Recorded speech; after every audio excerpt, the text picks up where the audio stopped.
Roma, a cidade que é referência em diversas áreas e em todas, com a máxima excelência. A Cidade Eterna oferece ao visitante momentos marcantes, com templos e monumentos de encher os olhos.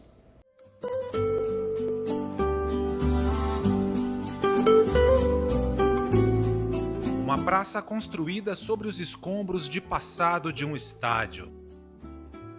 Essa é a Piazza Navona.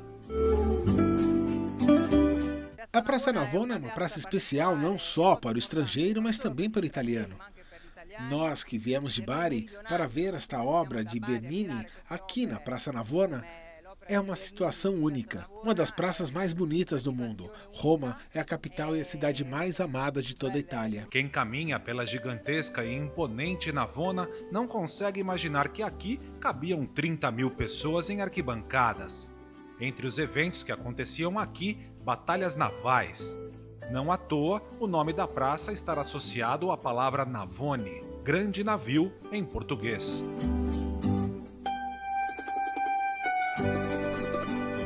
A praça foi toda remodelada no século XV, a pedido do Papa Inocêncio X e da família Pamphili, uma das famílias papais italianas mais poderosas. Esse lugar já foi um mercado a céu aberto também.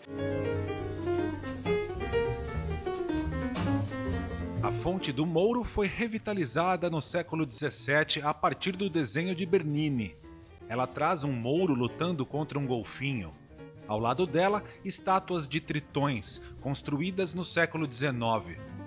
Antes de se chamar Fontana del Moro, era conhecida como Fonte do Caracol, uma obra original de Giacomo della Porta e erguida no século XVI. A Fonte de Netuno também foi erguida baseada nos desenhos de Della Porta, em 1574. E acabou por ganhar novas esculturas em 1878, quando autoridades romanas decidiram, digamos, harmonizar o monumento com outra fonte construída por Bernini. Assim, La Fontana del Nettuno ganhou mais duas esculturas, Nereida com os querubins e cavalos marinhos, e Netuno luta contra um polvo. E a Fonte dos Quatro Rios, que tem histórias curiosas por trás da sua construção. A inspiração para ela partiu dos 4 rios mais importantes dos territórios por onde o cristianismo se espalhou. Um obelisco fica no meio da fonte.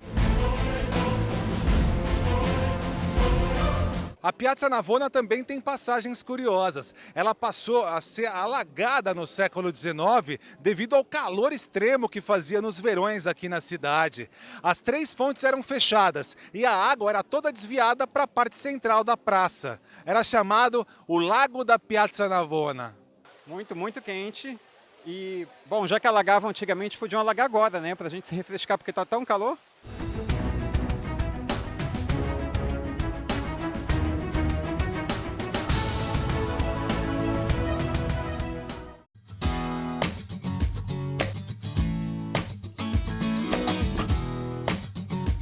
Roma é apaixonante, uma cidade onde cada metro quadrado é um desfile de histórias, belezas, descobertas. Que o diga essa escadaria. São 135 degraus, que passaram por restauração em 2016. Uma importante joalheria bancou os custos, estimados em 1.500.000 euros, que se fossem convertidos hoje, valeriam mais de 6.500.000 reais. Tanto dinheiro vale a pena. A escadaria é a mais famosa de Roma e do cinema. Audrey Hepburn e o Gregory Peck, lendas do cinema, gravaram esta cena do filme A Princesa e o Plebeu, de 1953, aqui, nestes degraus. Do you like it? Very much. Eu me sinto muito bem aqui, de coração. Lindas paisagens, a Praça da Espanha é um espaço lindo, com lojas, restaurantes. Eu gosto da energia daqui. Na primavera, ela é tomada por azaleias que ornamentam e deixam ainda mais bonito o caminho até a Igreja Santa Trindade do Monte.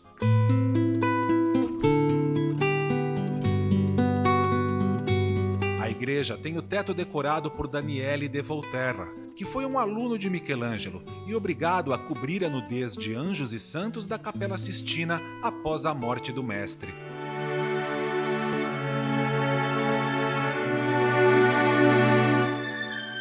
Nessa região também está uma coluna com a imagem de Imaculada Conceição.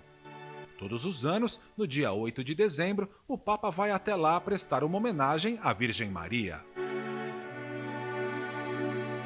A Piazza de Espanha tem esse nome em homenagem à embaixada mais antiga de Roma, em atividade desde 1647. Aqui na região também residiram os poetas John Keats e Percy Shelley. Ambas as residências viraram casas-museus e abertas ao público.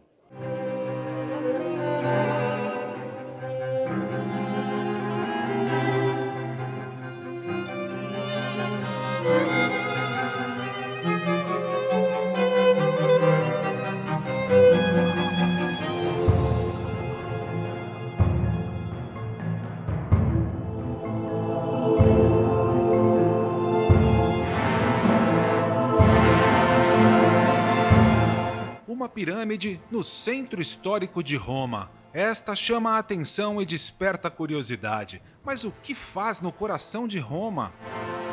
Efetivamente parece diferente. Seu tamanho, sua forma, seu material, ela me parece um pouco descontextualizada nessa área.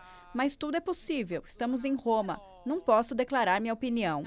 Excêntrica, a tumba de Caio Sestio era uma homenagem à conquista do Egito pelos romanos. 4 pirâmides foram construídas por toda a capital italiana como uma celebração ao novo território, mas somente esta resistiu bravamente ao tempo. Na Idade Média foi criada uma lenda que dizia que dentro da pirâmide estavam os túmulos de Rômulo e Remo. Mas em 1600 foi encontrada uma inscrição dentro da pirâmide que confirmaria que o monumento foi projetado para ser o túmulo de Caio Sestio Épulo. Assim como os egípcios, Caio Sestio também foi enterrado com riquezas, que logo foram roubadas do mausoléu. Acredita-se que elas tenham sido levadas por um túnel cavado um pouco abaixo da estrutura e que é possível ser visto por visitantes. Os restos mortais dele também foram levados daqui. De uma das fachadas mais excêntricas de Roma para outra, mais imponente e histórica.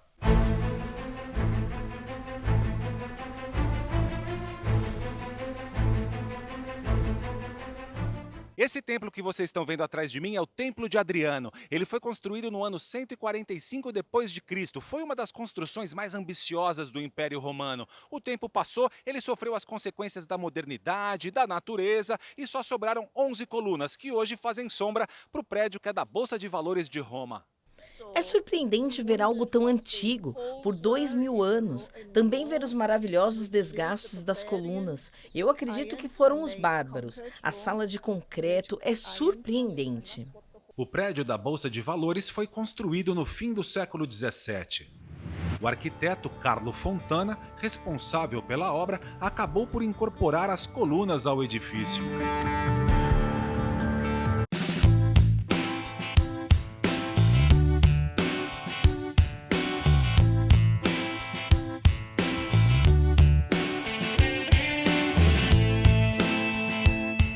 Praça de Pedra para aquela que talvez seja uma das praças mais populares de Roma, a Piazza del Popolo, a Praça do Povo. Estes portões já foram a entrada principal de Roma durante o Império. A área passou por intervenções na época em que Roma ainda era um estado papal e por isso tem traços tão diferentes na arquitetura e nos edifícios que aqui existem. Há até um obelisco em homenagem a um faraó egípcio.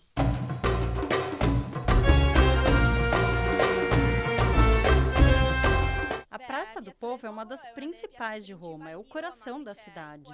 Naquela parte está a porta que já foi a principal para quem chegava aqui. A gente se sente numa verdadeira área romana. Dedicado a Ramsés II, esse obelisco que está aqui no meio da praça, na verdade foi erguido no Circo Máximo ainda no século X d.C. Uma forma de lembrar o povo romano que o Império conquistou o território do maior faraó da história. Ele só foi transferido para cá em 1589. A praça também é famosa pelas basílicas gêmeas e pela Basílica Santa Maria del Popolo, ou Santa Maria do Povo.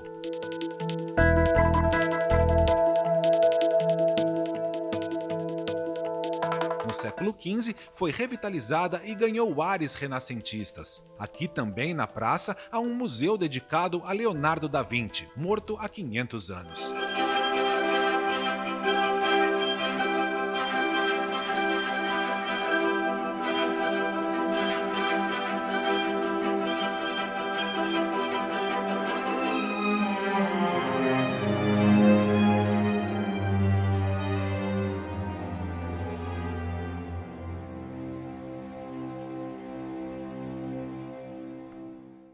Um castelo incrustado às margens do rio Tibre. É o Castelo do Santo Anjo, em italiano, Castello di Sant'Angelo.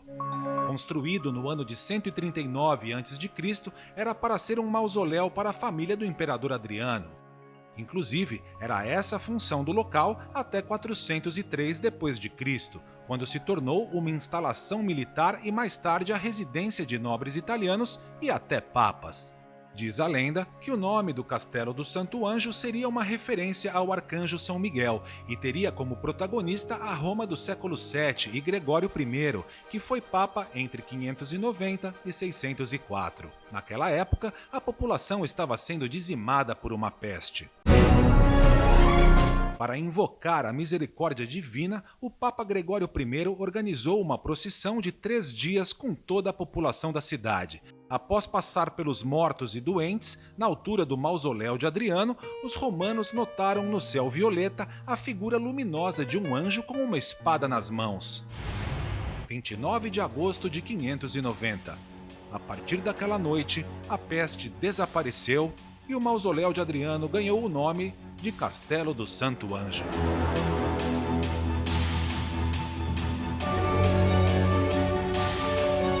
Em 1277, o Papa Nicolo III mandou construir uma passarela elevada de 800 metros de comprimento que liga o Vaticano ao castelo. Bom, no castelo aconteceram várias obras, ele foi palco de vários acontecimentos, inclusive da ópera de Puccini. O terceiro e último ato da peça se passa aqui no castelo. Eu lezzava la terra, stride all'uscio dell'orto. Para os mais jovens, a passarela é referência do filme Anjos e Demônios. A franquia é inspirada no livro O Código da Vinci, de Dan Brown e estrelada por Tom Hanks.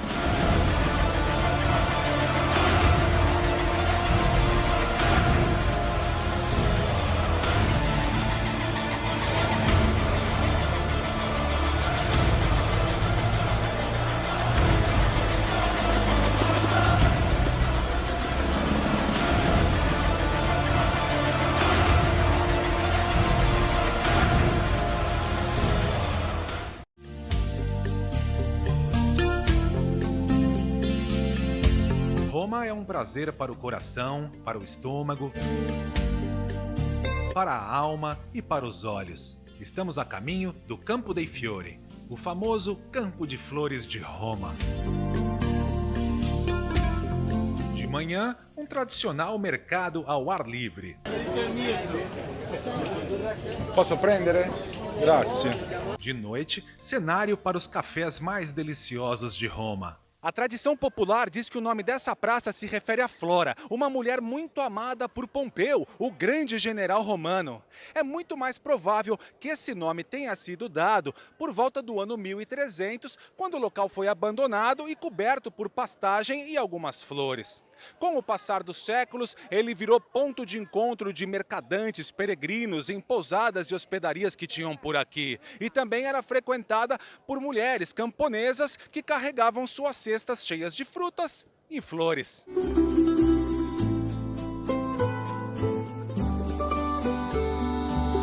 O evento mais importante da história do Campo dei Fiori, infelizmente, não é uma história colorida e bonita quanto essas flores.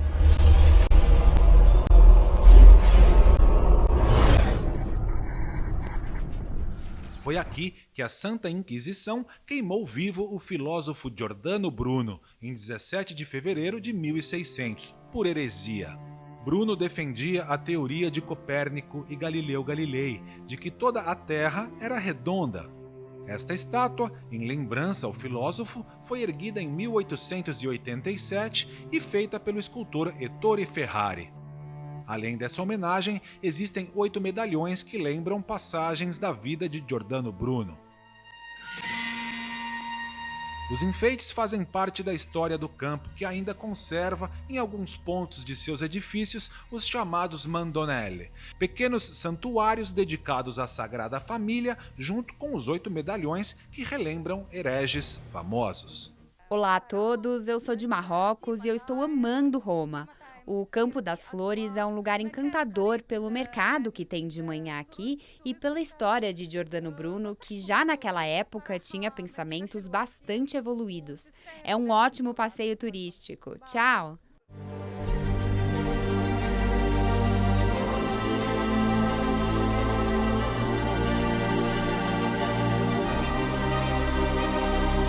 E quem disse que Roma só tem monumentos e edifícios que agregam para a sua história? Se depender do Instituto para a História do Ressurgimento e do Museu Central do Ressurgimento,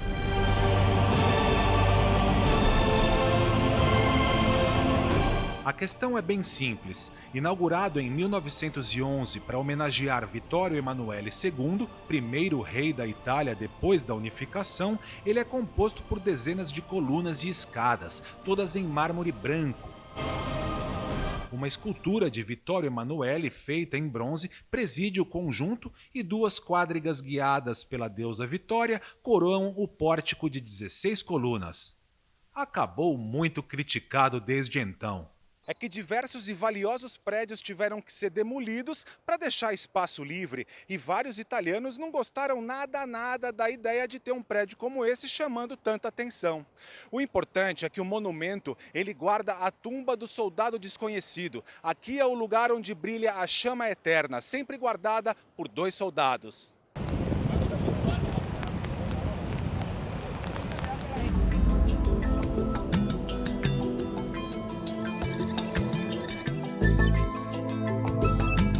Aos pés do monumento de Vittorio Emanuele está o Museu do Ressurgimento, dedicado à unificação da Itália. Aqui, armas, bandeiras e outros objetos relacionados à velha bota estão em exposição.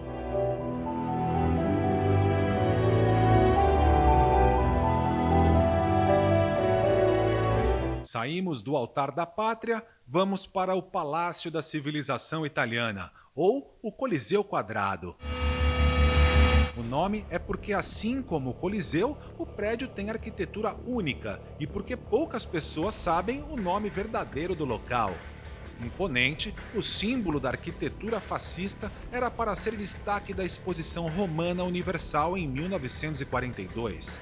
A construção, que começou em 1936, só foi inaugurada anos depois, na década de 50. Assim como o evento, as obras foram paralisadas devido à Segunda Guerra Mundial. O palácio também foi cenário de grandes filmes de Bernardo Bertolucci e Federico Fellini, que filmou um dos 4 episódios do filme Boccaccio 70 com Anita Ekberg, já famosa pela cena do banho na Fontana di Trevi com Marcello Mastroianni.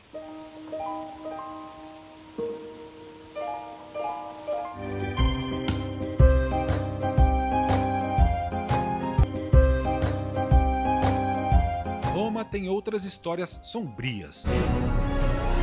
Este é o último gueto da época da Roma Antiga e se tornou ainda mais conhecido quando os nazistas reintroduziram essa zona de exclusão nos anos 30 pela Europa.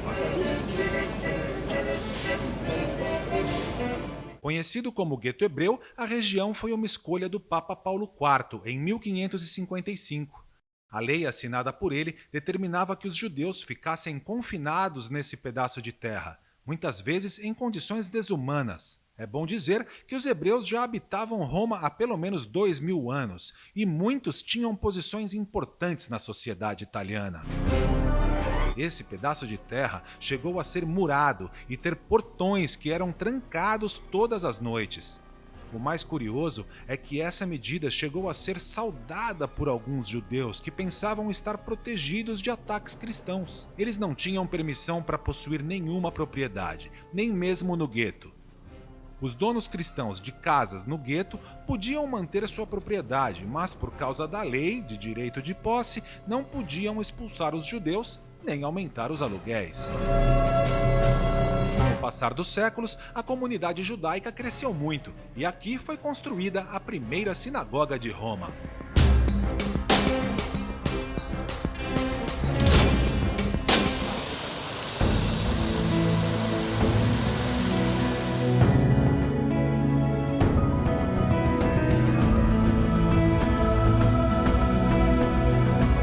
É chegada a hora da nossa última parada em Roma.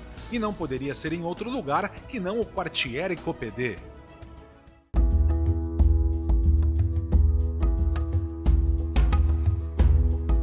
Um dos menores bairros da Cidade Eterna, ele tem esse nome em homenagem a Gino Coppede. O arquiteto é conhecido pelo arrojo e criatividade. Esses edifícios, estes arcos, até mesmo os espaços foram todos projetados por Coppede em 1915, quando foi contratado por uma construtora. Ele criou prédios que parecem ter saído de contos de fadas. As fachadas dão um show à parte, com muitos altos e baixos relevos, azulejos e cerâmicas. Por causa disso, o bairro se tornou um dos lugares mais cultuados aqui de Roma. Então, eu nasci no bairro e vivi desde o início. E é um quarteirão fantástico, porque é o único bairro com esta arquitetura em Roma. É um bairro particular e não é muito conhecido como deveria. Ele é um bairro escondido e também é místico. Cada palácio tem sua história, sua arquitetura. O Palácio das Fadas, o Palácio dos Embaixadores. Mas tem quem diga que a inspiração para tudo aqui no Quartiere Coppede surgiu com as imagens surreais do filme Cabiria. O longa, um épico do cinema mudo lançado em 1914, teria dado ao arquiteto responsável os primeiros insights do que poderia ser a região. Será? Quem sabe daqui mais 2.700 anos descobrimos a resposta. E o Documento Verdade fica por aqui. As reportagens que você assistiu neste programa também estão disponíveis no portal e YouTube da Rede TV. Até o próximo programa.